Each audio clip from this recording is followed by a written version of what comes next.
Você já parou para pensar em como cada decisão que você toma, cada atitude que adota e cada relacionamento que constrói se origina primeiro na sua mente?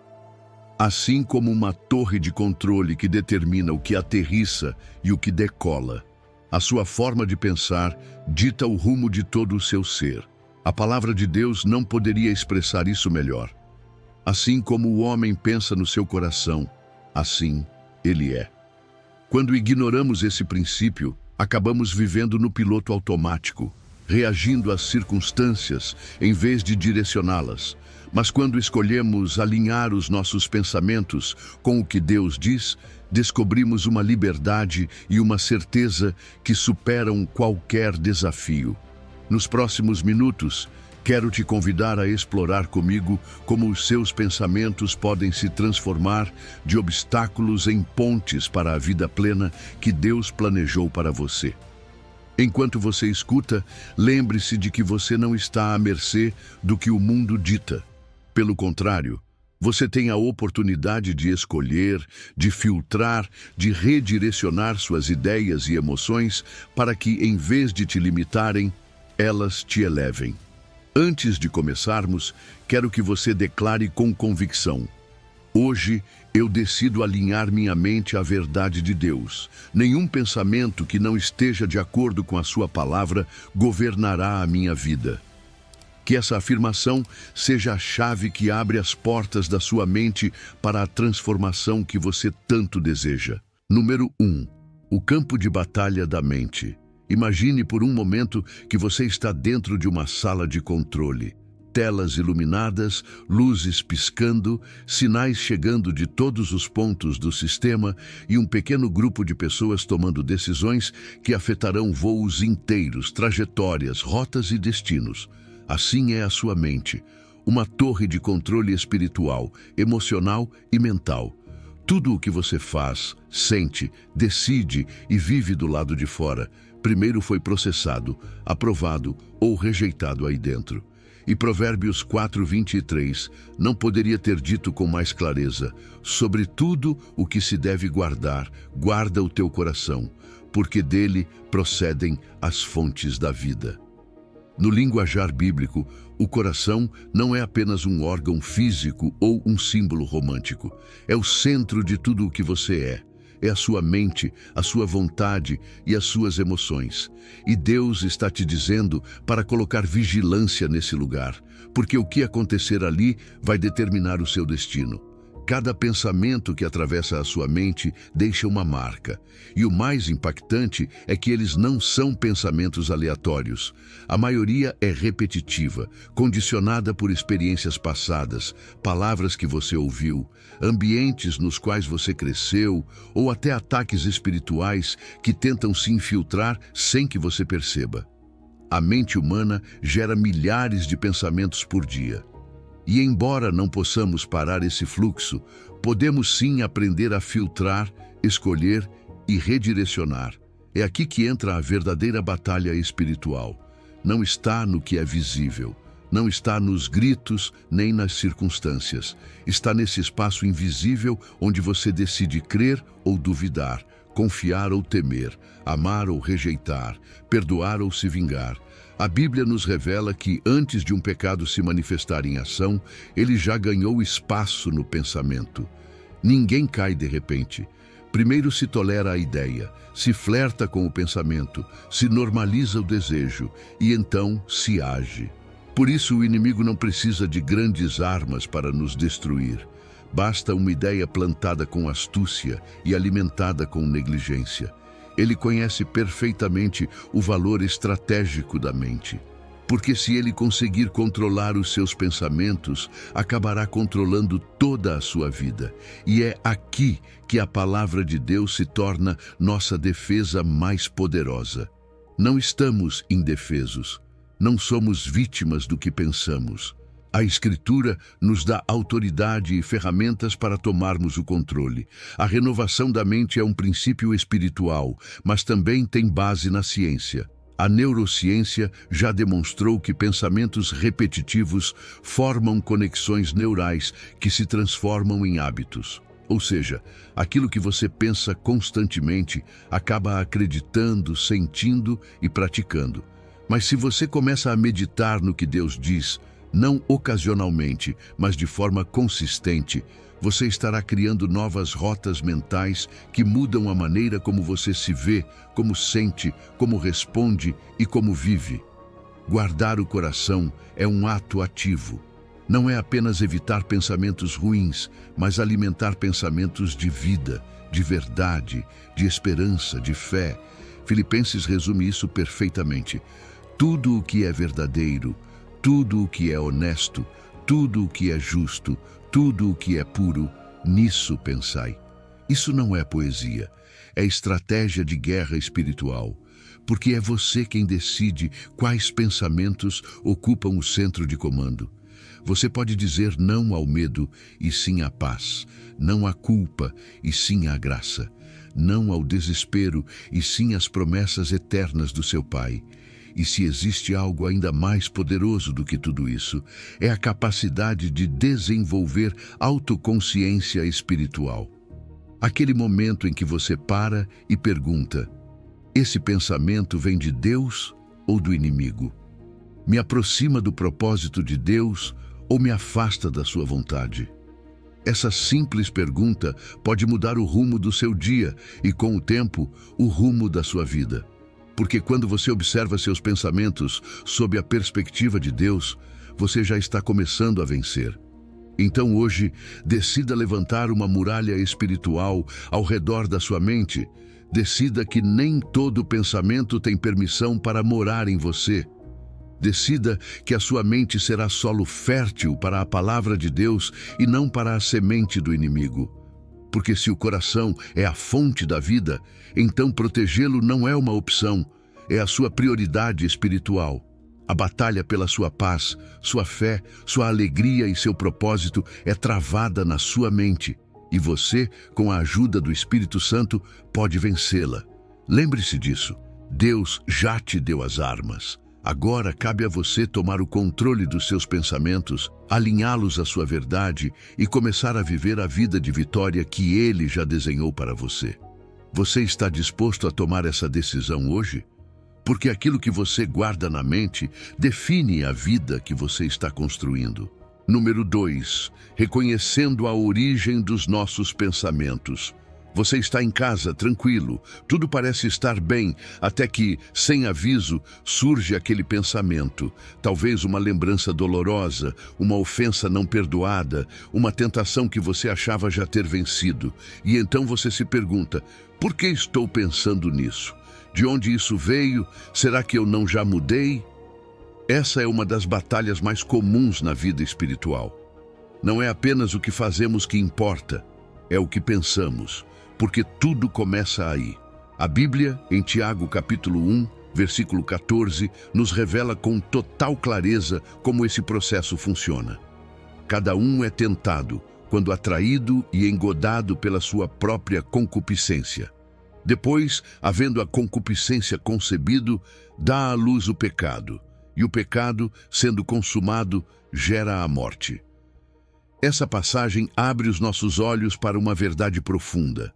Nem todos os pensamentos que chegam à sua mente vêm de Deus.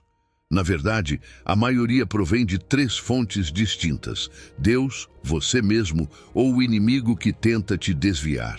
Saber discernir a origem de cada pensamento é essencial para não viver apenas reagindo, mas sim alinhando sua mente à verdade de Deus. Quando um pensamento te invade, você precisa fazer uma pergunta-chave. Isso reflete o caráter de Deus ou alimenta a minha carne? Isso me impulsiona para a vida ou me arrasta para a morte? Tiago nos descreve uma progressão clara, quase como um ciclo natural.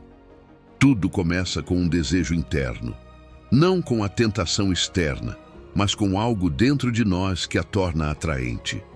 É esse desejo desalinhado de Deus, o que a Bíblia chama de concupiscência, que abre a porta.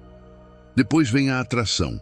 Aquele pensamento começa a te seduzir, a parecer lógico, justificado, até merecido. Mas o que parece inofensivo logo se transforma em concepção. E o que é concebido na mente, mais cedo ou mais tarde, se manifesta na vida. O pecado, diz a palavra, dá à luz a morte. E não estamos falando apenas da morte física, mas da morte da intimidade com Deus, da alegria, da paz, do propósito. Está vendo por que é tão importante tomar o controle dos seus pensamentos? Aquilo que você permite viver na sua mente pode acabar governando a sua vida. Mas o mais libertador nessa passagem é que ela também deixa claro que você tem um papel ativo. Você não é uma vítima passiva do que pensa.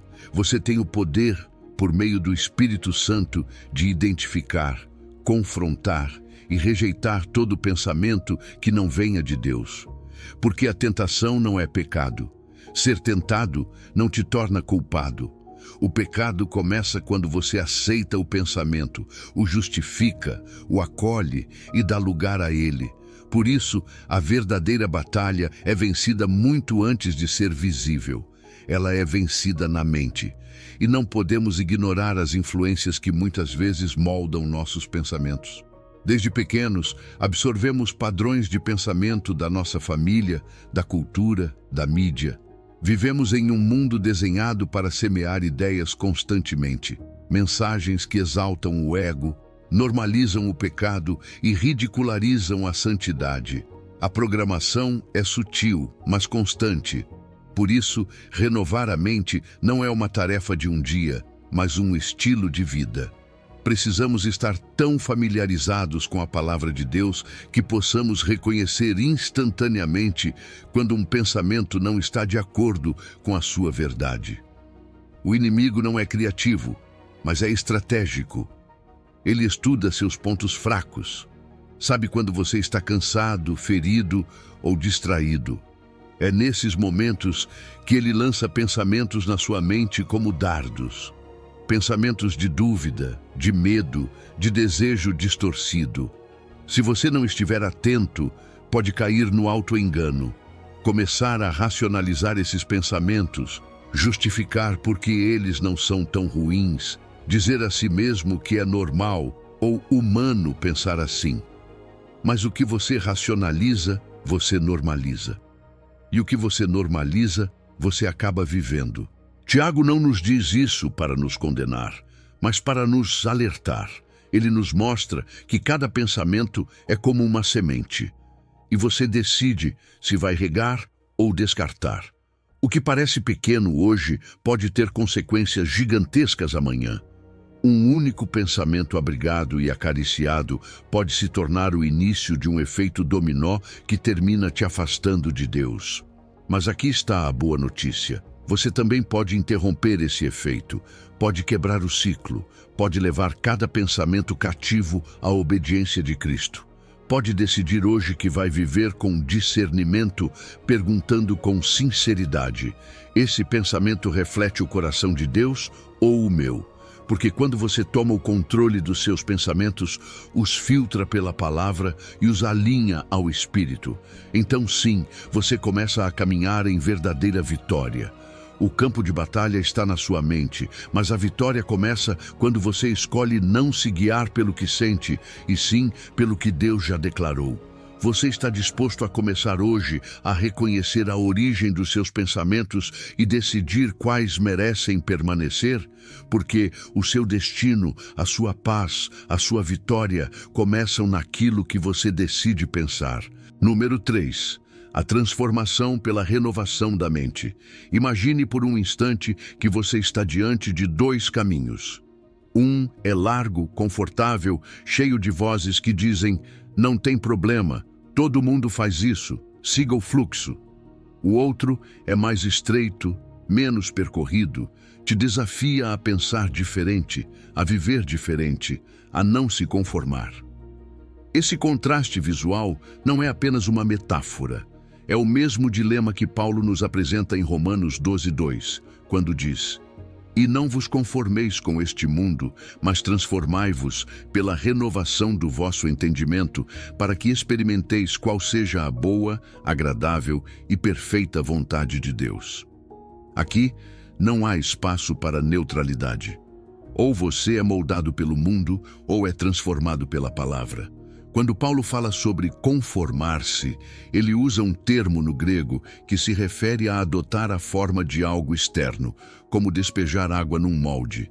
É um alerta, porque o sistema deste mundo constantemente tenta nos empurrar seus valores.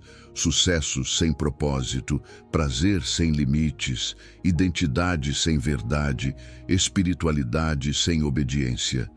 Isso não acontece de uma vez, mas pela exposição constante. Se você não renovar a sua mente, inevitavelmente será moldado por isso. Mas o que o Espírito Santo nos propõe não é simplesmente resistir, é nos transformar. A transformação da qual Paulo fala não é uma maquiagem espiritual, nem um esforço superficial para se comportar bem. É uma metamorfose total. A palavra grega usada, metamorphos ti, é a mesma da qual vem metamorfose. Assim como uma lagarta se transforma em borboleta, a nossa mente precisa passar por uma mudança radical que altere não só o que pensamos, mas como pensamos. E isso não acontece por acaso. É um processo contínuo, diário, intencional. Paulo usa um verbo no presente contínuo, transformai-vos, ou seja, continuem se transformando. É uma prática, uma disciplina, uma decisão constante. E aqui está a beleza dessa transformação. Ela não é um fim em si mesma. Seu propósito é nos levar a discernir a vontade de Deus. Não se trata de ter uma mente diferente só para ser diferente, mas para sermos capazes de experimentar e não apenas entender que a vontade de Deus é boa, agradável e perfeita. Repare na ordem: boa, depois agradável e finalmente perfeita. É um processo progressivo. Quanto mais renovamos nossa mente, mais compreendemos e desfrutamos daquilo que Deus desenhou para nós.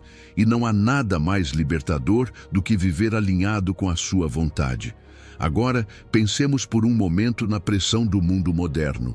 Ela é constante: redes sociais, notícias, entretenimento, até conversas cotidianas. Tudo te empurra a se moldar ao que está em alta, ao que é socialmente aceito. O problema não está apenas no que o mundo diz, está no que acontece dentro de você quando começa a acreditar nisso. Por isso, a renovação da mente é vital. É um ato intencional no qual você identifica mentiras e as substitui pela verdade, onde você para de repetir o que ouviu lá fora e começa a declarar o que Deus disse desde o princípio. E esse processo, longe de ser um peso, é na verdade um ato de adoração. Romanos vem logo após um versículo que fala sobre apresentar nosso corpo como sacrifício vivo, santo e agradável a Deus. Renovar a mente é parte desse sacrifício, é adorar a Deus com a sua maneira de pensar. É dizer: não quero apenas agir como um cristão, quero pensar como tu pensas, ver como tu vês, decidir como tu decides. É render os seus pensamentos como um ato sagrado. Se você precisa de provas de que essa renovação funciona, basta olhar para os testemunhos de transformação.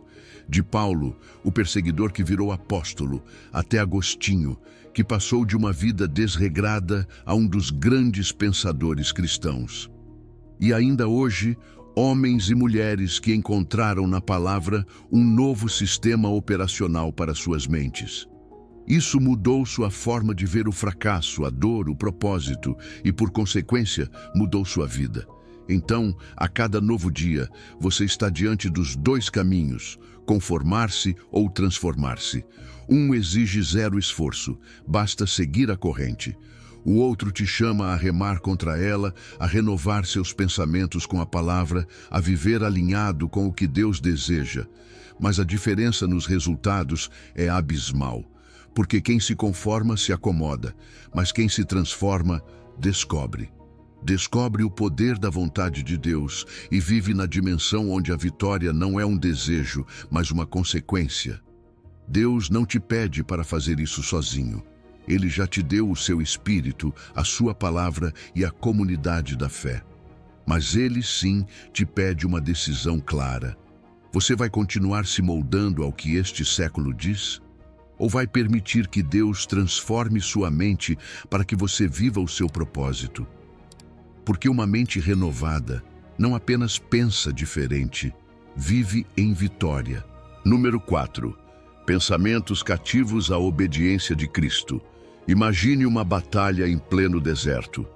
Não é uma luta de espadas nem de corpos, mas de ideias. Soldados invisíveis que marcham em forma de pensamentos. Alguns vêm com paz, outros com dúvida, outros com sedução disfarçada e outros diretamente como inimigos. No mundo antigo, quando um exército conquistava uma cidade, tomava prisioneiros. Os inimigos eram desarmados, alinhados e colocados sob a autoridade do novo governo. Paulo toma essa imagem e a transforma em uma estratégia espiritual, derrubando raciocínios e toda altivez que se levanta contra o conhecimento de Deus e levando cativo todo o pensamento à obediência de Cristo. Cada pensamento que se rebela contra Cristo deve ser capturado como um prisioneiro de guerra e submetido ao rei. Isso não é apenas uma metáfora bonita, é uma declaração de guerra. Nossa mente é um campo de batalha espiritual onde cada pensamento tem intenções. Alguns buscam te edificar, outros querem te destruir por dentro. Paulo não fala em ignorar ou tolerar pensamentos incorretos, mas em derrubá-los. Por quê?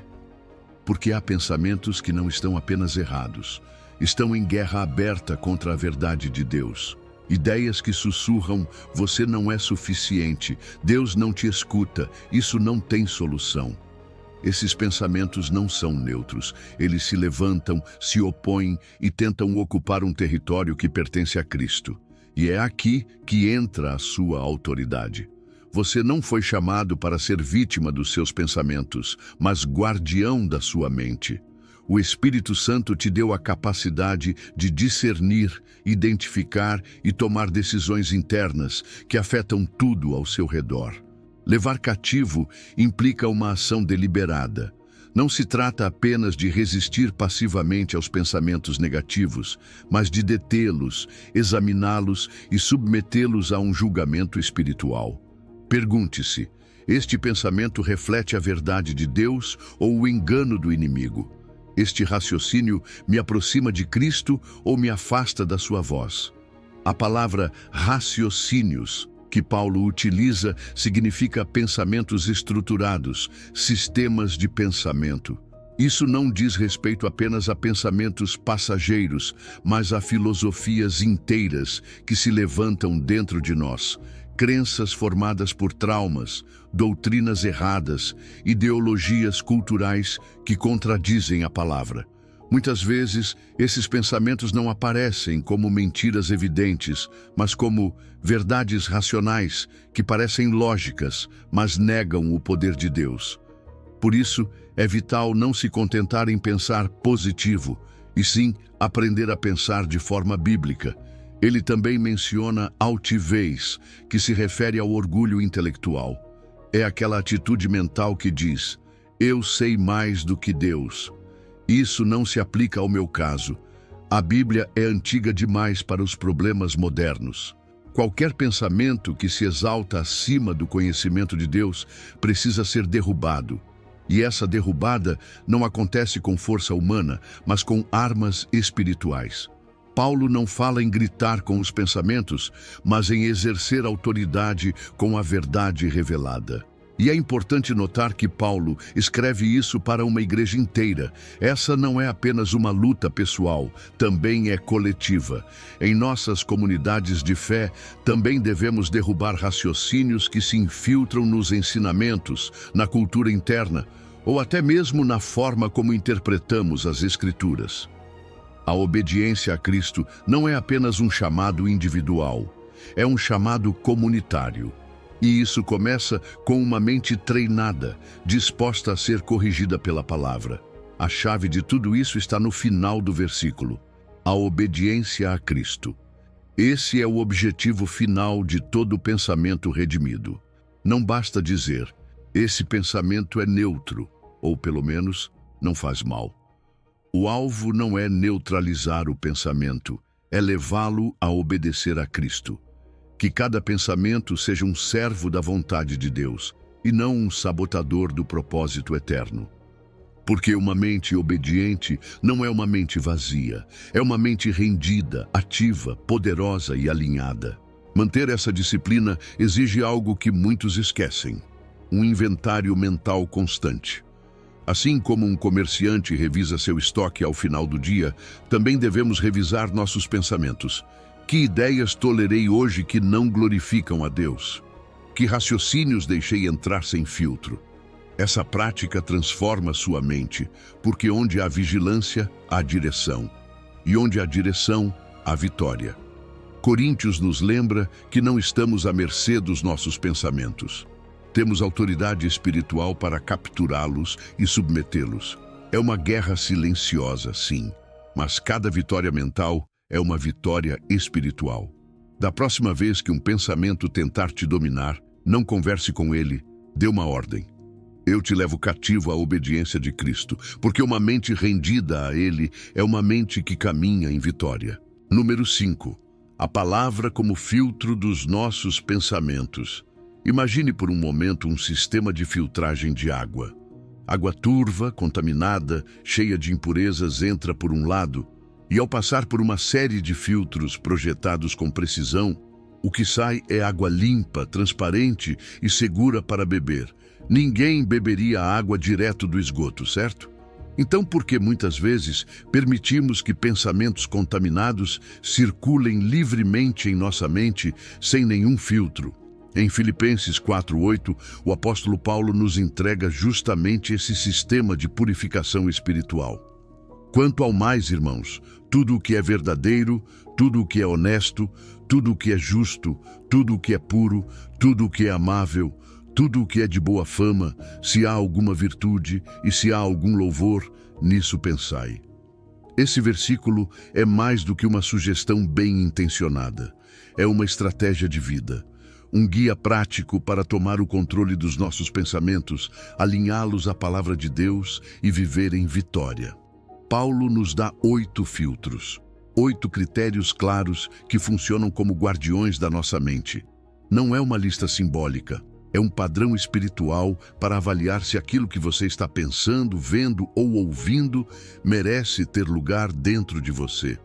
Começamos com tudo o que é verdadeiro.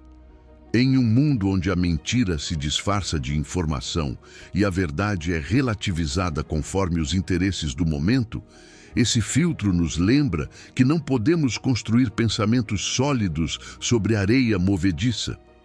O que é verdadeiro é aquilo que está alinhado com a palavra, com a realidade objetiva de quem Deus é e o que Ele declarou.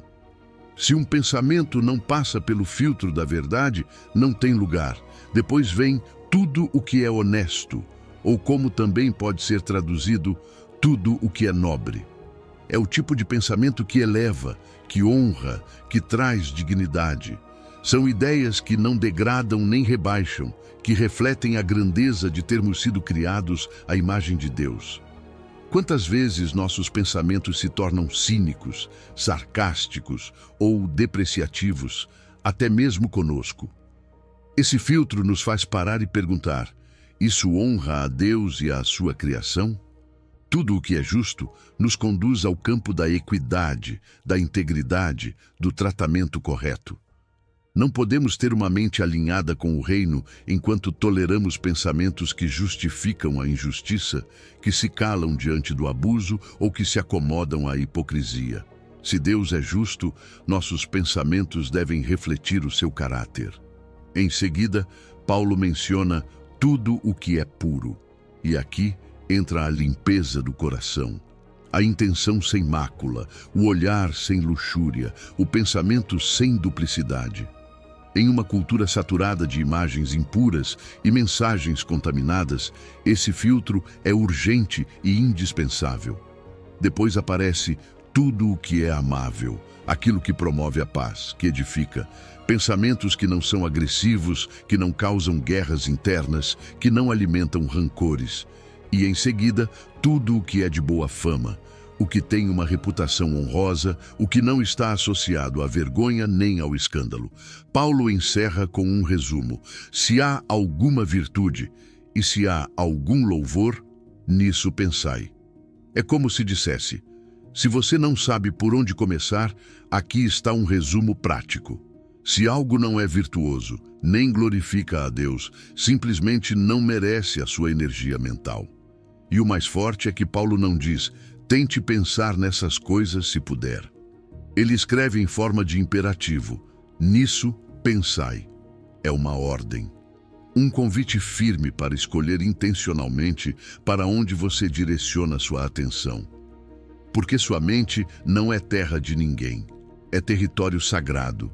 E cada pensamento que você permite plantar ali vai dar fruto. Esse filtro não é apenas para os pensamentos internos, mas para tudo o que você permite entrar pelos seus olhos e ouvidos. Filmes, músicas, redes sociais, conversas, tudo o que você consome mentalmente deve passar por esse filtro, porque o que você deixa entrar, inevitavelmente, sairá em forma de atitudes, decisões e palavras. O pensamento é a semente, o comportamento é a colheita. E tem mais: esse filtro não só protege, ele também produz. Logo antes desse versículo, Paulo fala da paz de Deus que excede todo o entendimento. Essa paz não vem por acaso. Ela chega quando sua mente foi purificada, treinada, filtrada pela verdade. Quando você escolhe pensar no que é correto, no que é puro, no que é elevado, a paz de Deus flui com liberdade. Não se trata de ignorar a dor, nem de negar a realidade. Trata-se de focar sua mente naquilo que edifica, mesmo quando a vida está difícil. De buscar o que é puro no meio da tempestade. De escolher o que é verdadeiro mesmo quando tudo grita mentira. Porque no fim, seus pensamentos estão te levando a algum lugar. E Filipenses te oferece o mapa seguro rumo à vitória. Então aqui está o desafio. E se você começasse hoje a aplicar esse filtro divino? E se antes de aceitar um pensamento, você o passasse por esses 8 critérios? Como mudariam suas emoções, seu comportamento, sua perspectiva? Porque quando alinhar sua mente com Deus se torna uma prática diária, a vitória deixa de ser uma promessa distante e começa a ser uma experiência real e presente. Número 6. Rejeitando as mentiras, abraçando a verdade. Alguns anos atrás, conheci uma jovem brilhante, formada com honras, talentosa, com um futuro promissor, mas por trás de suas conquistas se escondia uma ferida profunda.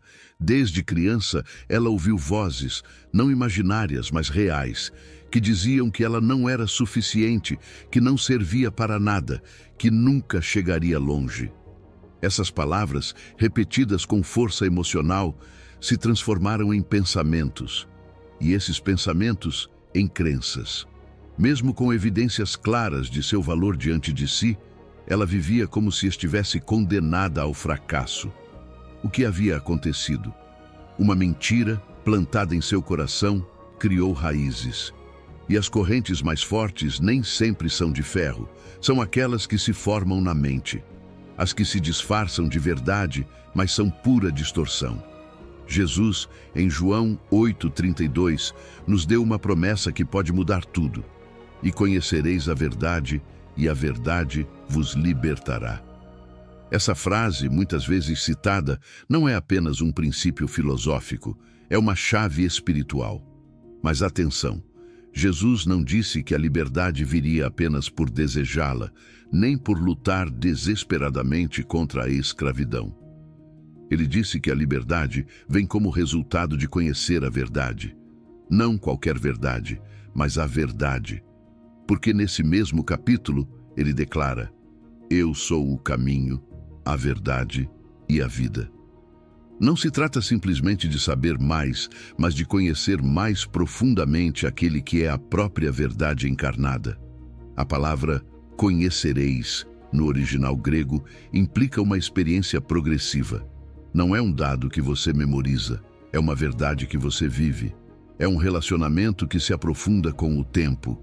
E quanto mais você conhece Jesus, E o que ele diz sobre você, mais claramente consegue identificar as mentiras que o inimigo plantou na sua mente. Mentiras como: Deus se esqueceu de você, você não é perdoável, você nunca vai mudar, seu passado te define. Todas têm uma raiz comum. Questionam o caráter de Deus ou sua identidade nele. E quando você acredita nelas, essas mentiras se tornam as lentes pelas quais você enxerga sua vida, suas decisões, seus relacionamentos, até mesmo sua oração. Desde o início, o inimigo tem usado a mesma estratégia. No Jardim do Éden, ele não atacou fisicamente Eva. Ele atacou sua percepção de Deus. É assim que Deus disse, ele insinuou. Não negou diretamente a palavra de Deus, mas a torceu, a distorceu, semeando dúvida sobre a bondade do Criador. Esse continua sendo o seu método favorito. Ele não te prende com correntes, ele sussurra pensamentos que plantam insegurança, culpa, medo ou confusão.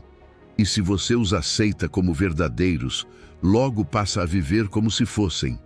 Mas quando você confronta essas mentiras com a verdade da palavra, tudo começa a mudar. Porque a verdade de Deus não apenas corrige seus pensamentos, ela renova o seu coração. Não apenas te informa, ela te liberta. A própria neurociência confirma esse princípio bíblico. Nossos pensamentos repetitivos criam caminhos neurais que reforçam certas crenças. Quando você acredita constantemente em uma mentira, seu cérebro começa a agir como se aquilo fosse uma realidade imutável. Mas quando você decide substituir essas mentiras pelas declarações da palavra, vez após vez, começa a construir novos caminhos. E com o tempo, esses pensamentos verdadeiros geram novas emoções, novas decisões e uma nova vida. Esse processo geralmente não é instantâneo, é como demolir uma fortaleza mental, tijolo por tijolo. Mas, assim como as mentiras se acumularam para formar uma prisão, a verdade também se constrói camada por camada para edificar liberdade. Cada vez que você escolhe acreditar que é perdoado, está removendo uma pedra da culpa. Cada vez que declara que Deus tem planos de bem para a sua vida, está arrancando uma raiz de desesperança.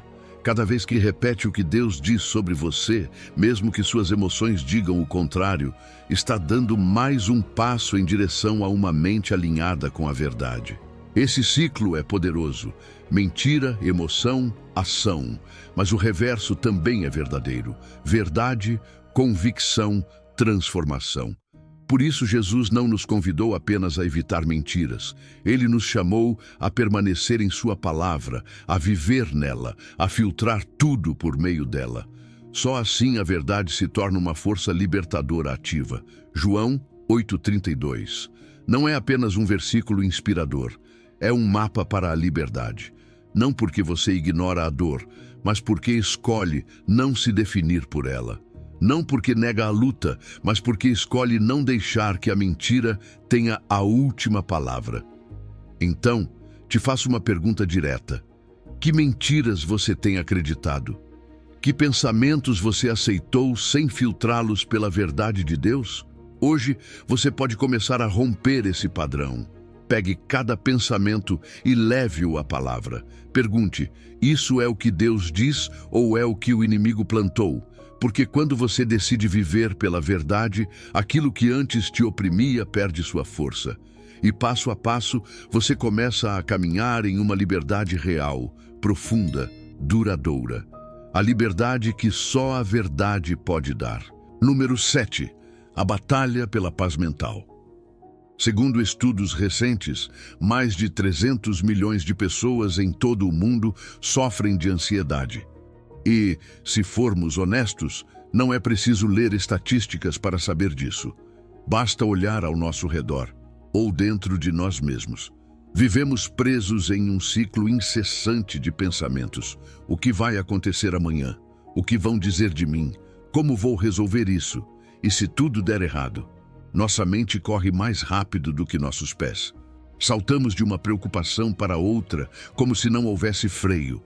A sobrecarga de informação, as exigências modernas, as pressões sociais, tudo se acumula. E sem perceber, essa agitação constante se torna um estado permanente.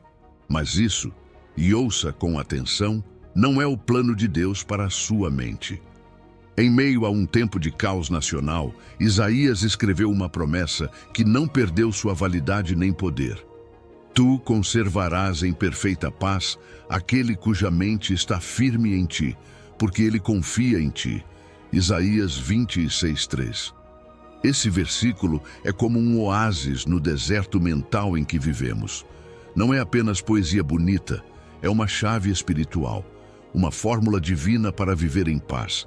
Não apesar das tempestades, mas dentro delas, porque a verdadeira paz de Deus não depende do que está acontecendo por fora, mas de onde sua mente está firmada por dentro. A primeira coisa que você precisa notar é que a paz não vem de nós. O texto é claro: tu conservarás em paz. É Deus quem protege, quem cobre, quem cerca com serenidade aqueles que cumprem uma condição: manter o pensamento firme nele. Ou seja, a paz não é uma conquista humana. Ela não vem de repetir 10 frases motivacionais, nem de afirmar coisas vazias. A paz é uma obra divina, mas requer colaboração humana. Deus é quem a concede, mas é você quem decide em que pensar. Você escolhe onde ancorar sua mente. E o que Isaías descreve não é qualquer paz. É uma paz perfeita, profunda, integral. Não é apenas ausência de ansiedade. É plenitude emocional, calma espiritual, equilíbrio mental. É o tipo de paz que não se explica, se experimenta. Uma paz que não se negocia com as circunstâncias, porque não nasce delas. Ela tem origem no próprio Deus. Mas há uma condição: a mente que permanece nele. Essa palavra, mente, não se refere a um pensamento solto, passageiro, de domingo. A raiz hebraica indica algo que foi moldado, formado intencionalmente. Em outras palavras, uma mente treinada, uma mente disciplinada. Uma mente que não vive reagindo ao que o mundo lança, mas que foi estruturada com a verdade de Deus. E permanece implica constância, firmeza, repetição. Essa paz não é para quem olha para Deus de vez em quando. É para quem decide, dia após dia, manter o foco nele. E como se faz isso? Confiando. Porque o texto termina com uma frase que sustenta tudo. Porque ele confia em ti. Confiar não é um sentimento, é uma escolha. Confiar é dizer: mesmo sem entender, me firmo no que sei sobre ti. É colocar mais peso no que Deus disse do que no que o medo grita. É declarar que o caráter dele não muda, mesmo que minhas emoções mudem. E essa confiança é a âncora que estabiliza a mente quando a ansiedade tenta afundá-la. Comparemos com o que o mundo oferece. A abordagem moderna para lidar com a ansiedade muitas vezes se baseia em distração, entretenimento ou técnicas superficiais de respiração. Mas Isaías não fala de acalmar momentaneamente. Ele fala de guardar permanentemente. Não se trata de fugir dos problemas, mas de encontrar paz no meio deles. E essa paz só brota quando a mente não está à deriva, mas ancorada numa rocha firme, o próprio Deus. Em seu contexto histórico, Isaías escreveu essas palavras em um tempo de ameaças reais, inimigos, invasões, instabilidade política. E mesmo assim, proclamou essa promessa. Porque a paz de Deus não depende do contexto, depende da conexão. E quando você está conectado a Ele, pode ter paz com Deus. Você sabe que está reconciliado. Paz consigo mesmo. Você não vive dividido internamente. E paz com os outros. Você não vive na defensiva o tempo todo. Mas atenção, a paz também tem inimigos. A comparação constante, o ressentimento acumulado, a ingratidão sutil e o hábito de viver projetado num futuro incerto, todos são ladrões de paz. Por isso, manter uma mente firme exige um exercício consciente de filtrar seus pensamentos. Pergunte-se: este pensamento me ancora em Deus ou me arrasta para o medo? Porque a diferença entre afundar e flutuar não é a tempestade, é onde você lançou sua âncora. Isaías 26:3 não é uma fórmula mágica, mas é uma promessa poderosa. É um convite prático. Tome o controle dos seus pensamentos. Decida para onde vai direcioná-los. Alimente sua mente com a palavra, não com a preocupação. Faça de Deus o centro, não as circunstâncias. E você verá que essa paz, que excede todo entendimento, será real na sua vida. Então, eu te pergunto, no que você tem pensado hoje? Você está disposto a exercitar o músculo espiritual de redirecionar sua mente para Deus, vez após vez, até que a paz não seja exceção, mas seu estado natural? Porque essa é a batalha pela paz mental.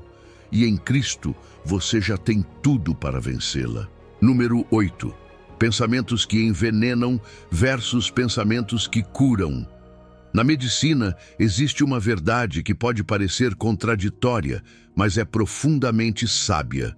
O que pode curar, também pode matar. O veneno e o remédio muitas vezes compartilham os mesmos componentes, e o que determina seu efeito não é a origem, mas a dose e o propósito. Algo semelhante acontece com os nossos pensamentos. Nem todos são inocentes, nem todos são neutros. Alguns pensamentos são como remédios, fortalecem, limpam, restauram. Outros, como venenos silenciosos, começam a corroer por dentro. Provérbios 14:30 diz de forma contundente: o coração tranquilo é a vida da carne, mas a inveja é a podridão dos ossos. Essa não é apenas uma observação espiritual, é uma verdade confirmada pela ciência moderna. Nossos pensamentos afetam o sistema nervoso, o equilíbrio hormonal e até o sistema imunológico. O que pensamos pode literalmente alterar a química do nosso corpo. Um pensamento constante de preocupação pode elevar o cortisol. Uma emoção como a gratidão pode liberar dopamina. A Bíblia declarou isso há milhares de anos. O que habita em seu coração não fica ali parado, se manifesta no seu corpo.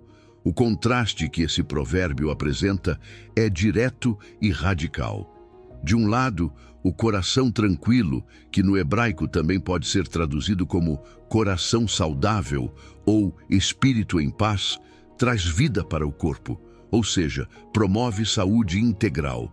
Não apenas evita o dano, ele nutre, previne, sustenta. Do outro lado, a inveja, essa insatisfação secreta pelo que o outro tem e você não, age como podridão, como um verme que corrói os ossos por dentro. É uma imagem gráfica, inquietante, mas honesta. Existem pensamentos que destroem mesmo sem serem vistos.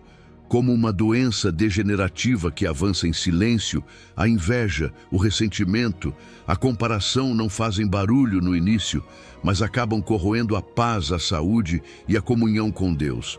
O pensamento não é passivo, ele tem direção, ele tem impacto, e você decide para onde ele vai. Existem pensamentos que curam: gratidão, perdão, contentamento, esperança, confiança em Deus. Quando você cultiva esses pensamentos, é como se sua alma respirasse melhor. Quando você agradece, seu coração se expande. Quando você libera o perdão, seu corpo relaxa. Quando você confia, suas noites melhoram. Por outro lado, existem pensamentos que envenenam, e não estamos falando apenas de coisas externas, mas de padrões internos. Eu nunca vou conseguir, eu não valho nada, Deus se esqueceu de mim. Essas frases, por mais simples que pareçam, são letais quando repetidas. Elas se tornam a sua narrativa interna e você começa a viver de acordo com elas. E o pior do veneno mental é que no início parece inofensivo. Não há sintomas evidentes. Você continua funcionando, mas pouco a pouco vai perdendo energia, motivação, alegria. Você se acostuma a viver com ansiedade, com comparação, com julgamento, até que um dia percebe, sua paz se foi, sua alegria desapareceu, e você nem sabe quando isso aconteceu. Por isso, precisamos desenvolver um sistema imunológico espiritual. Assim como o corpo reconhece e combate vírus, a alma pode aprender a detectar pensamentos que não vêm de Deus e interrompê-los antes que criem raízes. Isso exige disciplina, sim, mas também exige discernimento. Você precisa aprender a fazer um inventário dos seus pensamentos. Perguntar de tempos em tempos: esse pensamento está me fortalecendo ou me enfraquecendo? Está alinhado com a palavra de Deus ou com uma mentira que eu aceitei como verdade? Às vezes, o que mais nos adoece não é o que aconteceu, é o que dissemos a nós mesmos depois que aconteceu. E é aí que a transformação começa. Quando você decide mudar o monólogo interno e substituí-lo pelo que Deus diz a seu respeito. Conheço testemunhos de pessoas que, ao perdoarem, começaram a curar doenças físicas. Gente que vivia com enxaquecas constantes e, ao liberar ressentimentos guardados, experimentou descanso pela primeira vez em anos, porque o corpo escuta a alma, e quando a alma se purifica com pensamentos de vida, o corpo responde. Por isso, Provérbios não é apenas poesia, é um alerta e uma promessa. Você tem mais influência do que imagina sobre sua saúde emocional e espiritual. A cada dia, com cada pensamento, você está escolhendo entre alimentar sua paz ou seu veneno. E a boa notícia é que você não está sozinho nessa batalha. O Espírito Santo quer te ajudar a identificar, derrubar e substituir todo o pensamento que não traz vida. Mas é preciso estar disposto a parar de justificar a podridão e começar a cultivar um coração tranquilo. Então hoje, pare por um instante e faça uma pergunta sincera. Que tipo de pensamentos estou permitindo viver dentro de mim? Eles estão curando minha alma ou a desgastando em silêncio? Porque Deus não quer que você apenas sobreviva. Ele quer que você viva com um coração cheio de paz. E essa paz começa quando você escolhe quais pensamentos permitir e quais, com a ajuda dele, você decide expulsar. Porque é nessa escolha diária que sua vitória é construída. Número 9. Meditação transformadora na palavra. Você já percebeu a diferença entre molhar apenas os dedos na água e mergulhar completamente nela? Um só toca a superfície, o outro muda tudo. Temperatura, sensação, perspectiva. Assim é a diferença entre ler um versículo aleatoriamente e meditar profundamente na palavra de Deus. Em Josué 1:8, o Senhor dá uma instrução clara e poderosa a Josué, e por extensão a todos nós. Não se aparte da tua boca o livro desta lei. Antes, medita nele dia e noite, para que tenhas o cuidado de fazer conforme a tudo quanto nele está escrito, porque então farás prosperar o teu caminho e serás bem-sucedido. Esse versículo não está falando de uma leitura ocasional. Ele fala de imersão, e o mais interessante é que a palavra hebraica usada para meditar é hagá, que não significa apenas refletir em silêncio, mas também murmurar, repetir, digerir lentamente. É a mesma palavra usada para descrever como um animal rumina o alimento. Não engole tudo de uma vez, mas mastiga, saboreia, decompõe e extrai cada gota de nutrição. É isso que Deus quer que façamos com a sua palavra, que não passemos por cima dela, mas que a deixemos penetrar em cada canto da mente e transformar tudo desde a raiz. E há algo ainda mais profundo nessa instrução. O versículo menciona 3 dimensões do compromisso com a palavra. Não se aparte da tua boca o que você fala. Medita nele o que você pensa e faça conforme o que você faz. Ou seja, meditar na palavra não é apenas uma prática devocional. É um processo integral de renovação. O que você pensa molda o que você fala, e isso, por sua vez, direciona o que você faz. Por isso, se você quer transformar sua vida, comece transformando sua meditação. E repare no detalhe temporal, dia e noite. Isso não é uma atividade reservada a 5 minutos pela manhã ou a uma leitura rápida antes de dormir. É uma disposição constante. É viver com a palavra acesa na mente, consultá-la como referência para decisões, trazê-la à memória quando surgirem pensamentos contrários.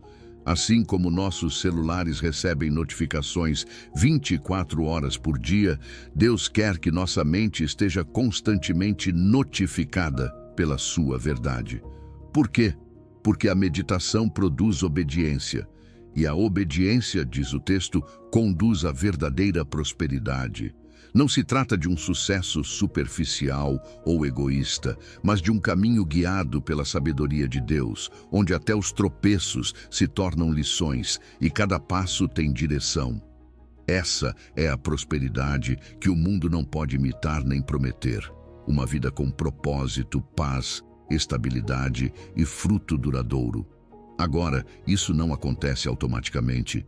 Meditar é uma disciplina. Requer treinar a mente para permanecer em um versículo e não pular de um para outro como se fosse uma maratona. Implica repetir, personalizar, visualizar, orar, escrever, perguntar: o que isso me revela sobre Deus? O que isso diz sobre mim? Que atitude concreta posso tomar hoje com base nessa verdade? Você não precisa de um diploma em teologia para meditar, só precisa de fome por Deus e disposição para parar. Claro, vivemos em uma cultura que torna isso difícil. Tudo nos empurra para o rápido, o imediato, o superficial. A meditação bíblica vai na contramão disso.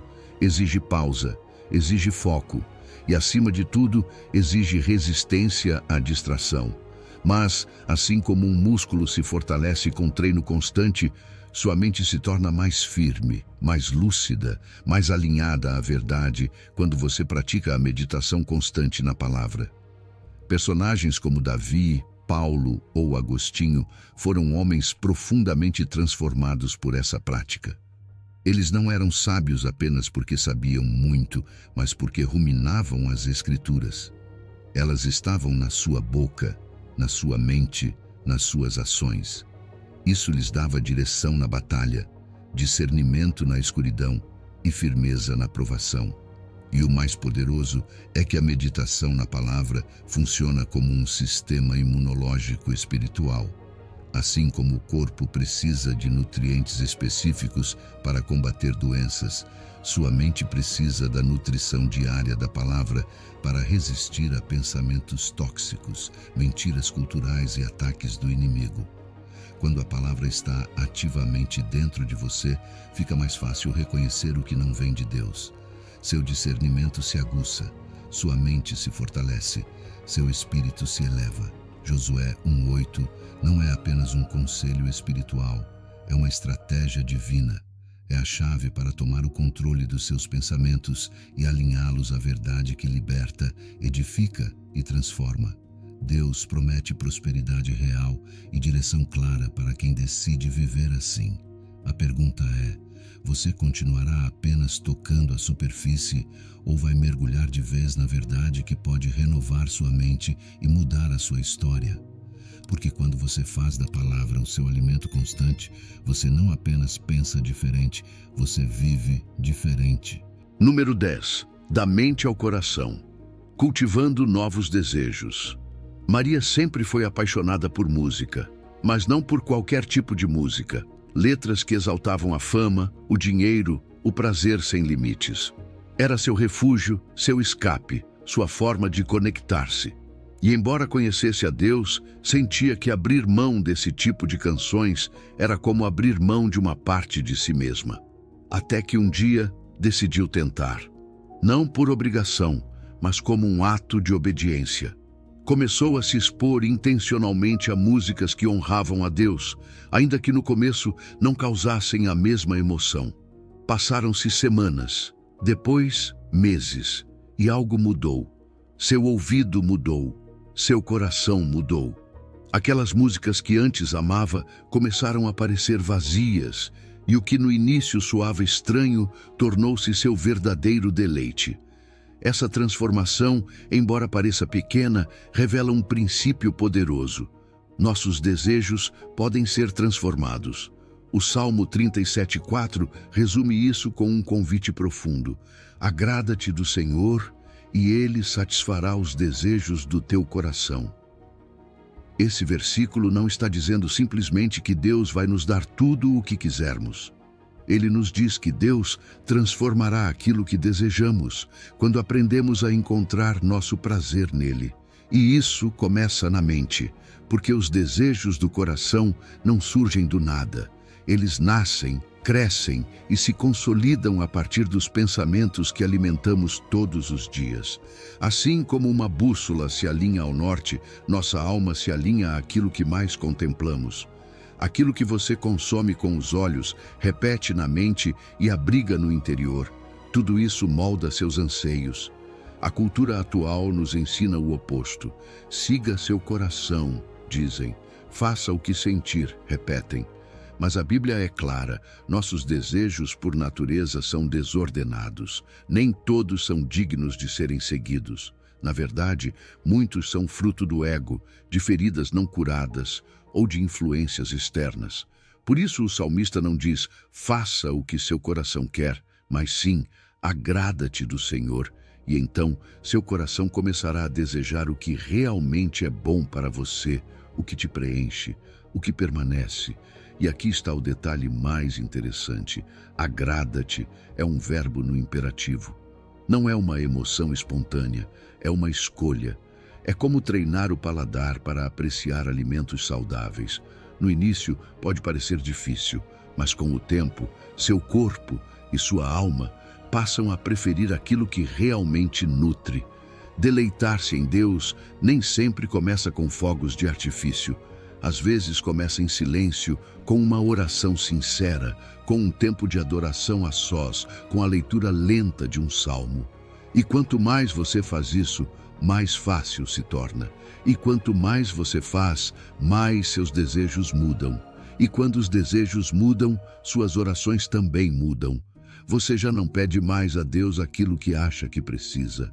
Você pede aquilo que Ele sabe que você precisa.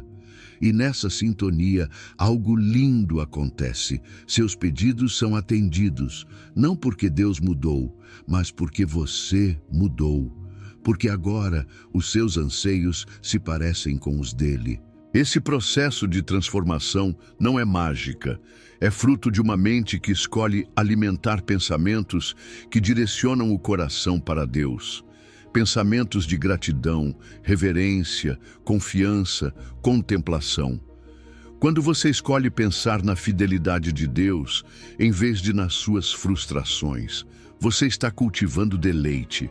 Quando medita no seu amor, em vez de repetir suas dores, você está afinando sua bússola espiritual. E sim, isso leva tempo, mas produz uma liberdade incomparável.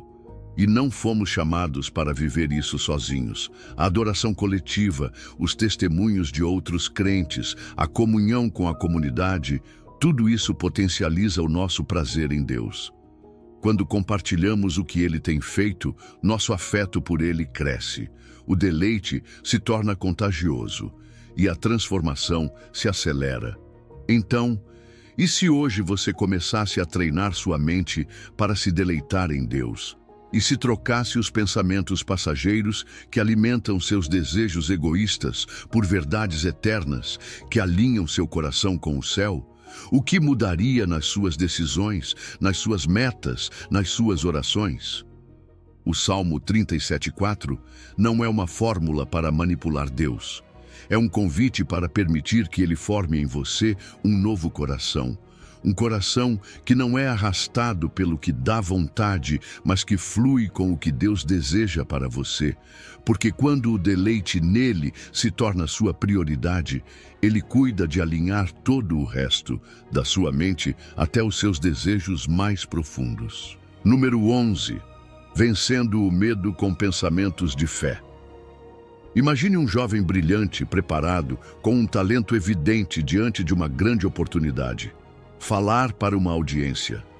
Ele estudou, ensaiou, conhece cada palavra da sua mensagem. Mas, justamente antes de subir ao palco, sua mente começa a sabotá-lo. E se eu errar? E se rirem de mim? E se eu fracassar? Seu coração dispara. sua respiração se torna superficial. Seus pensamentos já não estão focados no que ele sabe, mas em tudo o que pode dar errado. O que está acontecendo ali não é falta de capacidade, é um ataque direto de medo. O medo nem sempre grita, às vezes ele sussurra, mas seu efeito é igualmente paralisante. Por isso Paulo escreve a Timóteo, um jovem com um grande chamado, mas também com temores reais. Esta verdade contundente, porque Deus não nos deu o espírito de covardia, mas de poder, de amor e de moderação. Esse versículo é uma declaração de guerra espiritual. Não é um simples consolo, é uma afirmação de identidade. Paulo começa com o mais importante. Deus não nos deu. Ou seja, se você está sentindo uma onda de medo que te paralisa, que faz você duvidar do seu valor, do seu chamado, do seu futuro, você pode ter certeza de uma coisa: isso não vem de Deus. O medo paralisante, aquele que te aprisiona e rouba seu fôlego, não tem origem no céu. É um intruso mental que precisa ser identificado e expulso. Em seu lugar, Deus te deu 3 ferramentas poderosas para vencer. Primeiro, poder. A palavra no grego é dynamis, de onde vem dinamite. Não se trata de valentia emocional ou energia motivacional, mas de uma capacidade sobrenatural para enfrentar o que humanamente você não conseguiria. É o mesmo poder que ressuscitou Cristo dentre os mortos. Esse poder está disponível para você quando o medo tentar te dominar. Não para que você sinta coragem, mas para que você haja com firmeza no meio da batalha. Depois, Paulo menciona o amor. Por que amor? Porque grande parte dos nossos medos gira em torno do eu. O que vão pensar de mim? O que vai me acontecer? Como eu vou parecer? Mas o amor verdadeiro, o amor de Deus em nós, desloca esse foco. Quando você ama, você serve. Quando você ama, você doa. Quando você ama, para de viver obcecado com o que pode perder e começa a viver motivado pelo que pode oferecer. O amor limpa a lente da sua visão e te dá clareza para enxergar além das suas inseguranças. E por fim, moderação. Essa é a chave para tomar o controle dos seus pensamentos. Em grego, a palavra é sofronismos, que não fala apenas de autocontrole emocional, mas de uma mente equilibrada, disciplinada, que não se deixa levar pela histeria interna nem pelos cenários catastróficos que o medo sugere.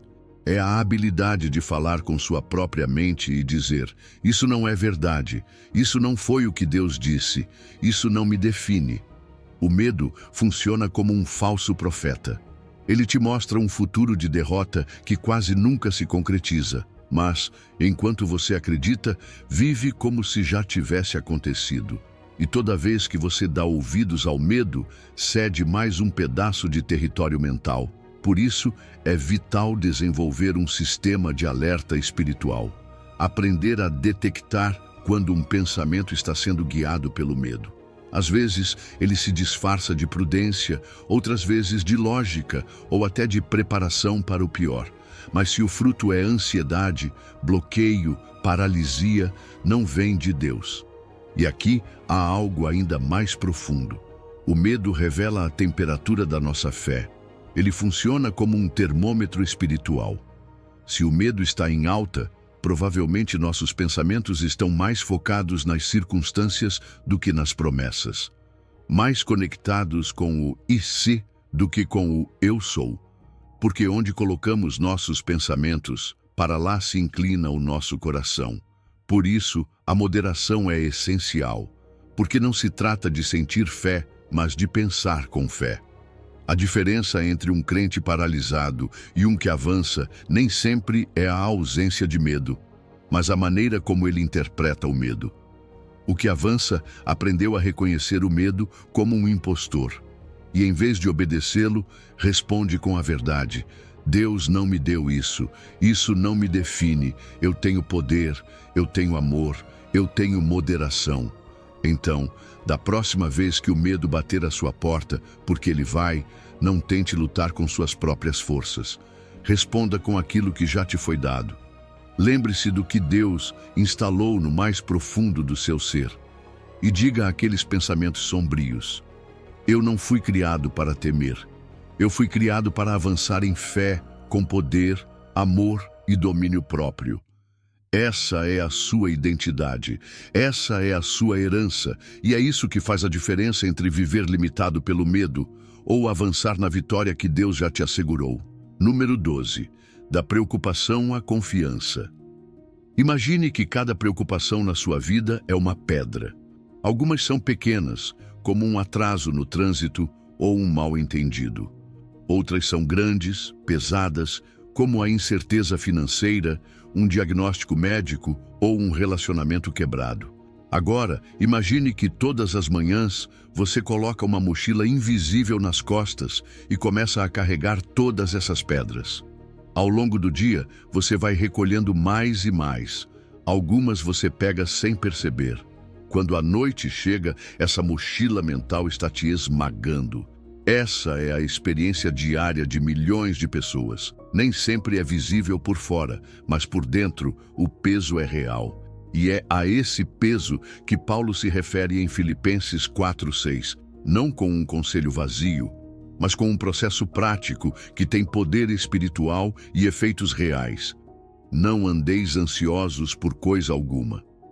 A primeira coisa que se destaca neste versículo é a clareza da instrução. Não andeis ansiosos por coisa alguma. Não é uma sugestão gentil, é uma ordem direta, e não há exceções. Não diz, tente não se preocupar, ou não se preocupe com coisas pequenas. Diz, por nada. Por quê? Porque a preocupação nunca vem de Deus.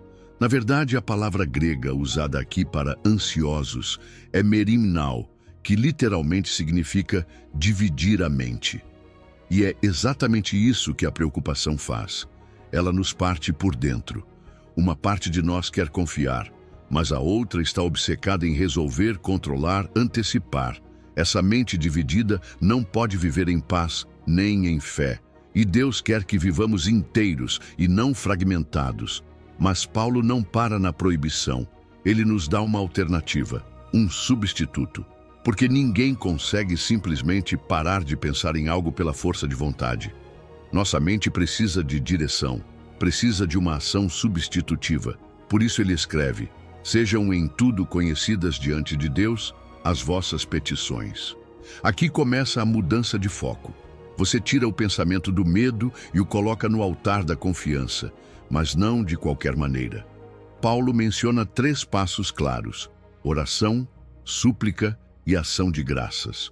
Oração é a conexão geral com Deus, o reconhecimento da sua presença. Súplica implica ser específico. Não é orar, me ajuda com tudo, mas dizer, Senhor, estou com medo desta situação específica, eu a entrego a Ti. E depois vem a gratidão. Este é o passo que transforma a atmosfera. Não se trata de agradecer depois que tudo se resolver, mas antes, como um ato de fé. E isso não é só espiritualidade. Estudos neurológicos mostram que gratidão intensa e ansiedade não conseguem coexistir no cérebro ao mesmo tempo. É como se a gratidão expulsasse fisicamente o medo. E então chega a promessa. E a paz de Deus, que excede todo o entendimento, guardará os vossos corações e as vossas mentes em Cristo Jesus. Não é qualquer paz. Não é aquela que depende de circunstâncias externas. É a paz de Deus. Uma paz que não faz sentido lógico, que você pode experimentar mesmo quando nada ainda mudou. Uma paz que não vem depois do milagre, ela vem antes. E essa paz não é um suspiro emocional passageiro. Paulo a descreve como um guardião militar. A palavra guardará no grego tem conotação de vigilância ativa, como um soldado postado à porta do seu coração e da sua mente. O que ele guarda? Seu centro emocional, seus pensamentos, ou seja, o lugar onde o inimigo costuma lançar seus ataques mais sutis. E o mais impressionante é que Paulo escreveu essas palavras da prisão, não de uma praia tranquila, não de uma situação ideal. O seu ambiente não era pacífico, mas o seu interior era. Isso nos confirma que essa paz não é uma ilusão espiritual, é uma realidade vivível, mesmo nos piores cenários.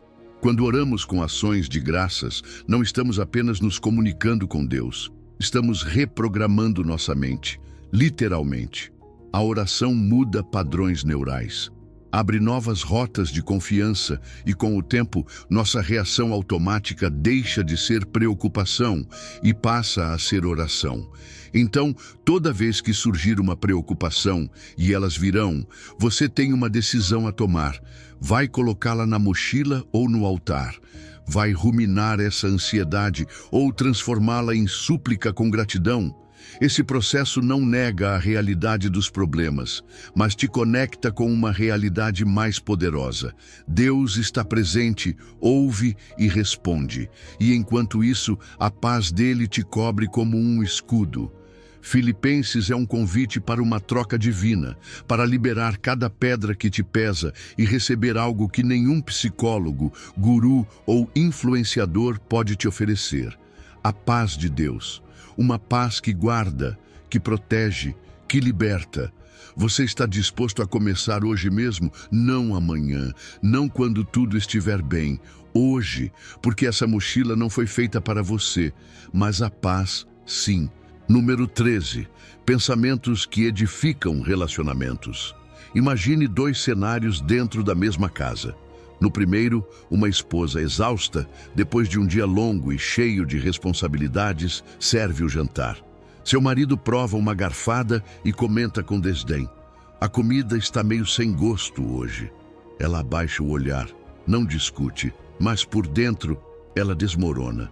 No segundo cenário, diante do mesmo prato, o marido diz: "Obrigado por preparar isso, meu amor. Sei que não foi um dia fácil. Eu valorizo muito o cuidado que você tem por nós." Seu rosto se ilumina, sua alma se conforta. Nada mudou na receita, mas tudo mudou no ambiente. O que fez a diferença? As palavras. E de onde saíram essas palavras? Dos pensamentos. Pensamentos que foram cultivados antes de serem expressos. Efésios 4:29 nos leva diretamente ao coração dessa questão. Não saia da vossa boca nenhuma palavra torpe, e sim unicamente a que for boa para a edificação, conforme a necessidade, e assim transmita graça aos que ouvem. Embora o versículo fale de palavras, a origem real delas está na mente. O que dizemos revela o que pensamos. A língua não se move sozinha. Ela é o megafone do coração. Se nossos pensamentos sobre os outros estão cheios de julgamento, crítica ou impaciência, nossas palavras inevitavelmente refletirão isso. Mas se cultivarmos pensamentos de compreensão, respeito e amor, nossas palavras serão como um bálsamo. Por isso, tomar o controle dos pensamentos é essencial para construir relacionamentos saudáveis. Porque o que não é curado na mente é ferido pela boca. Paulo usa uma imagem forte, palavra torpe. No grego, sapros, que significa algo podre, deteriorado. É o tipo de comunicação que desgasta, contamina e enfraquece. Críticas constantes, sarcasmo cortante, comentários passivo-agressivos. Às vezes parecem coisas pequenas, mas vão corroendo lentamente os vínculos emocionais. O que parecia uma simples opinião sincera se transforma em uma gota diária que abre rachaduras no relacionamento. Por isso, o padrão de Deus é claro: nenhuma palavra corrupta, tolerância zero ao veneno relacional. Mas Deus não apenas nos diz o que evitar, Ele nos mostra o que construir. A que for boa para a edificação conforme a necessidade. Ou seja, nossas palavras devem ter um propósito.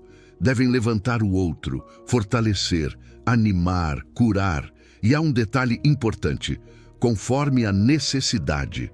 Não se trata apenas de dizer coisas bonitas por costume, mas de estar sintonizado com o que o outro realmente precisa ouvir naquele momento. Para isso, é necessário empatia, atenção, sensibilidade. Não basta falar bem, é preciso pensar bem do outro antes de qualquer palavra. A edificação começa na forma como enxergamos o outro na nossa mente. E então vem a parte mais poderosa do versículo, e assim transmita graça aos que ouvem. Você percebe o que isso significa? Que suas palavras, nascidas de pensamentos intencionalmente alinhados ao coração de Deus, podem ser canais pelos quais Ele mesmo ministra graça. Não são apenas frases bonitas ou motivacionais. São instrumentos espirituais que trazem encorajamento, direção, consolo. Quando você fala a partir de uma mente redimida, suas palavras se tornam veículo de bênção. Você pode ser, literalmente, a voz de Deus na vida de alguém. Mas para isso acontecer, é necessário desenvolver uma disciplina interior. Aprender a pausar antes de falar. Avaliar se o que você está prestes a dizer passou por 3 filtros. É verdade? É necessário? É edificante? E se não for, talvez o melhor ato de amor seja o silêncio, porque o que não edifica, destrói. Não há meio termo. Nossas palavras não são neutras.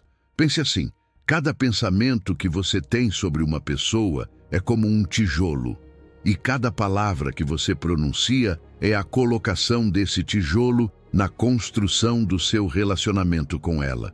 Se seus pensamentos forem constantemente críticos, cheios de comparações ou desconfianças, você está erguendo uma estrutura instável. Mas se seus pensamentos forem de apreço, de compreensão, de graça, você está construindo uma estrutura sólida, acolhedora, capaz de resistir aos ventos da vida. O verdadeiro projeto relacional não começa na conversa, começa na contemplação. E essa verdade se torna ainda mais urgente nos nossos relacionamentos mais próximos: família, amigos, cônjuges, igreja. Às vezes, descuidamos das palavras justamente com quem mais amamos, como se o amor nos desse permissão para ferir. Mas não é assim. É justamente com eles que mais precisamos aplicar esse princípio. Porque o que mais machuca não são as grandes discussões, são os pequenos cortes diários que nascem de pensamentos descuidados e palavras sem filtro. Efésios não é apenas um versículo sobre comunicação. É uma estratégia de restauração relacional, um convite para que nossas mentes se tornem oficinas de pensamentos que edificam. Porque uma mente alinhada à palavra de Deus vai gerar palavras que curam, que unem, que refletem a graça que recebemos. Então, antes de falar, faça essa pausa. Este pensamento edifica ou corrompe? Está alinhado ao caráter de Cristo ou às minhas emoções momentâneas? Essa simples pausa pode ser o começo de relacionamentos redimidos, lares restaurados e corações fortalecidos pela graça que só flui de uma mente renovada. Número 14. A disciplina da gratidão mental. Carlos e Ana enfrentam desafios semelhantes todas as manhãs. Despertadores que tocam muito cedo, trânsito lento, e-mails acumulados, contas para pagar, decisões familiares difíceis. Mas enquanto Carlos começa o dia repassando mentalmente tudo o que lhe falta, o que o frustra e o que não deu certo, Ana cultivou um hábito diferente. Antes de tocar no celular ou conferir a agenda, ela se senta por alguns minutos e enumera, em voz baixa ou por escrito, 3 coisas pelas quais é grata. Às vezes, são coisas grandes, como a saúde de um ente querido. Outras vezes, pequenas, como o sabor do café quente ou a luz suave da manhã entrando pela janela. O interessante é que, ao final do dia, mesmo tendo enfrentado contratempos, Ana termina com mais paz, mais foco e mais força interior. O que aconteceu? Como 2 pessoas em condições tão parecidas podem terminar emocionalmente tão diferentes? A diferença está na disciplina mental da gratidão. E é exatamente isso que Tessalonicenses nos revela ao dizer: em tudo dai graças, porque esta é a vontade de Deus em Cristo Jesus para convosco. Esse versículo não é uma sugestão gentil, é uma instrução firme. Paulo não diz, quando você se sentir grato, mas sim, dai graças. Está no imperativo. Isso significa que não se trata de uma emoção espontânea que esperamos sentir, mas de uma decisão consciente que devemos praticar. É uma ação, não uma reação. É uma postura interna que o crente adota, não porque as circunstâncias mereçam, mas porque Deus ordenou e proveu a graça para que isso seja possível.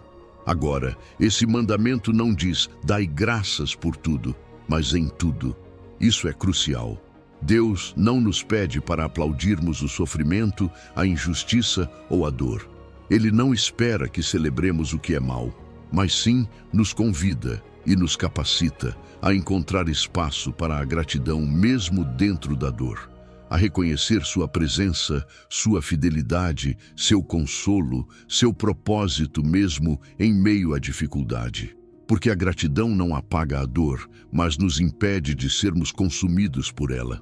E essa atitude não é uma opção secundária. Paulo afirma que essa é a vontade de Deus. Ou seja, se você já se perguntou qual é a vontade de Deus para a sua vida, aqui está uma parte clara: que você desenvolva uma mente que agradece. Isso eleva a gratidão a uma prática espiritual central e não periférica. E mais, o versículo acrescenta que é em Cristo Jesus, o que nos lembra que não é uma tarefa humana baseada na própria força de vontade, mas uma expressão possível graças à nossa união com aquele que foi grato até mesmo na cruz. Quando escolhemos agradecer, estamos literalmente reeducando nosso cérebro. Pesquisas científicas mostram que a gratidão repetida muda fisicamente as rotas neurais, tornando mais fácil perceber o que é bom, lembrar do que é nobre e filtrar o que é negativo.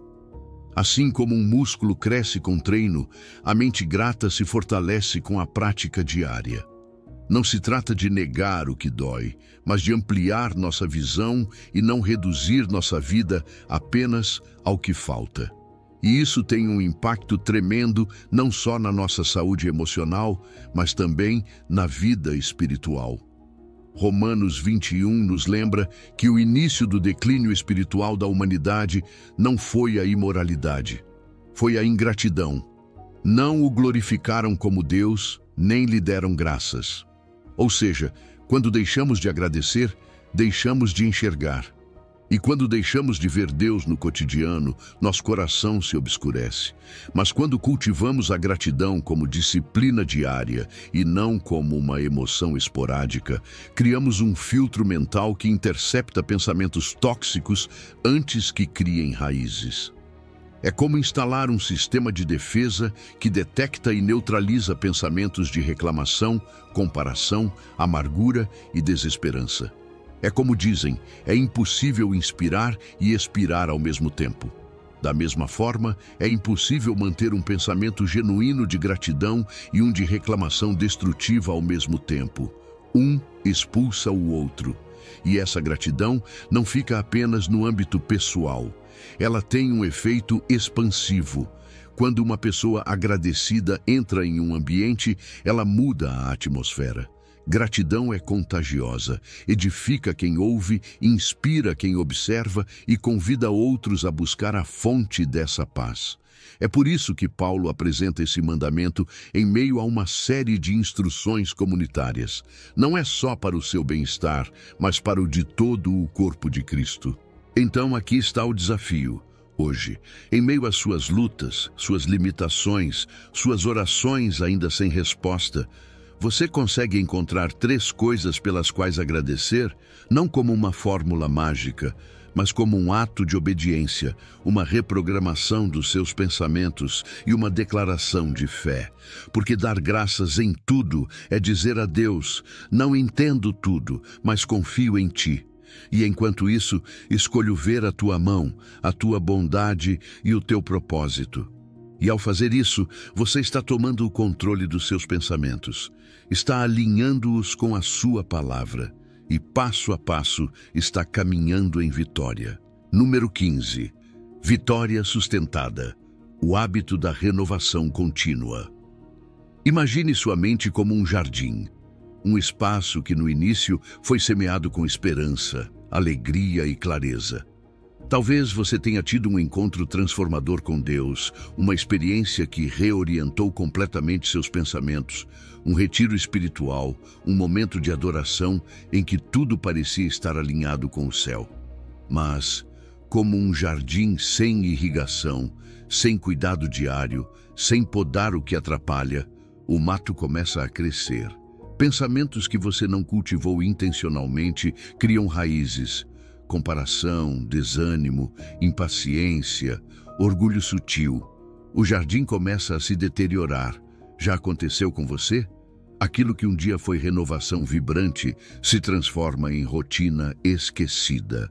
Colossenses 3 nos dá a receita divina para manter a vitória sobre a mente. Não se trata apenas de um momento pontual de transformação, mas do hábito contínuo de renovação. Quando Paulo diz, se portanto fostes ressuscitados com Cristo, ele não está falando em termos hipotéticos. Ele afirma uma realidade consumada. Se você está em Cristo, então espiritualmente foi ressuscitado com ele. Sua identidade mudou. Sua cidadania agora está no céu. Você não é apenas alguém tentando melhorar a mente com esforço humano, mas alguém que recebeu uma nova natureza, com a capacidade de pensar a partir de uma perspectiva eterna. Essa ressurreição é o fundamento de todo o processo de renovação da mente. Não dá para falar de mudança duradoura sem identidade transformada. E então, Paulo escreve, buscai as coisas do alto. Esse verbo buscar, no grego, implica uma busca intencional, como quem procura com diligência, não algo que acontece por acaso. É um verbo ativo, não passivo. Isso nos confronta com uma verdade desconfortável. Nossos pensamentos não se alinharão automaticamente com Deus apenas porque somos crentes. É preciso buscá-los, persegui-los, redirecionar a atenção. E isso exige esforço diário. Decisões práticas, como o que você consome, com quem conversa, como começa o seu dia. Renovar a mente não é mágica. É disciplina. Depois ele acrescenta, pensai nas coisas do alto, não nas que são da terra. Essa expressão é mais que uma metáfora poética. No original grego, trata-se de uma forma verbal que indica uma postura mental contínua. Não é olhar uma vez, mas manter a mente posicionada permanentemente no alto. Isso não significa desconectar-se da realidade, mas interpretá-la com base na eternidade. É pensar no seu trabalho diário, não apenas como um peso, mas como uma oportunidade de refletir Cristo. É enxergar os relacionamentos não só como emoções, mas como espaços sagrados para demonstrar graça. É encarar as lutas não como punições, mas como plataformas de amadurecimento. E então Paulo nos dá o ponto focal, onde Cristo está assentado à direita de Deus. Isso muda tudo. Não estamos focando em um ideal abstrato. Estamos centrando nossa mente em uma pessoa real, viva, vitoriosa, que reina. Quando você pensa em Cristo assentado, ou seja, em posição de autoridade e descanso, porque a obra já foi concluída, você se lembra de que sua mente não precisa viver em ansiedade, caos ou esforço desesperado. A vitória já foi conquistada, e cada pensamento que você alinha com essa verdade te aproxima de vivê-la plenamente, mas isso não acontece uma vez só. É uma prática diária. Assim como um atleta não treina uma vez por mês, o cristão que deseja vitória contínua deve renovar sua mente todos os dias. Às vezes, várias vezes por dia. Talvez você acorde com pensamentos de preocupação. Reposicione sua mente em Cristo. Talvez no meio do dia sinta ciúmes ou frustração. Reposicione de novo. Cada vez que você faz isso, fortalece esse músculo espiritual. É como recalibrar uma bússola. No começo exige esforço, mas depois sua mente começa a se orientar naturalmente para o que é eterno. E aqui está o perigo de viver apenas de experiências esporádicas. Um retiro espiritual é maravilhoso. Uma palavra profética pode ser impactante. Mas, se você não faz da renovação um hábito, logo tudo isso se dilui. O inimigo não precisa roubar uma experiência poderosa. Basta te distrair o suficiente para que você não a sustente. Por isso, Paulo não nos chama para lembrar das coisas do alto de vez em quando, mas para manter os olhos fixos nelas continuamente. Colossenses não é apenas poesia teológica, é estratégia de guerra espiritual, uma instrução para manter o território conquistado, para que você não retroceda, para que você não perca o que Deus já plantou em você. Cada vez que você decide focar sua mente no eterno, está dizendo: minha vitória não será passageira, será sustentada, porque você não vive segundo o que é terreno, você vive a partir do alto. Então, firme um compromisso hoje. Não busque apenas momentos de renovação. Estabeleça um sistema de renovação contínua, um plano prático, talvez 5 minutos todas as manhãs para alinhar sua mente com Cristo. 3 lembretes ao longo do dia para pausar e se reorientar. Um versículo memorizado por semana. Uma lista diária de gratidão. Porque renovar sua mente é sua parte. Mas a vitória sustentada, essa Deus já garantiu. Você está pronto para caminhar nela? Se você chegou ao final deste vídeo, é uma pessoa dedicada e comprometida com o crescimento espiritual e a aproximação a Deus. O fato de você ter chegado até o final demonstra sua determinação em absorver conhecimento e aplicá-lo em sua vida. Continue buscando sabedoria e trabalhando para fortalecer sua fé e sua relação com Deus. Lembre-se de que o aprendizado e a aproximação a Deus são uma jornada contínua e gratificante.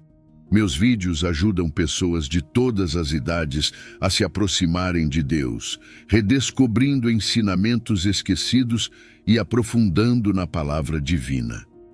Comente: estou mais perto de Deus, para nos fazer saber que você chegou até aqui e que está neste caminho de fé conosco.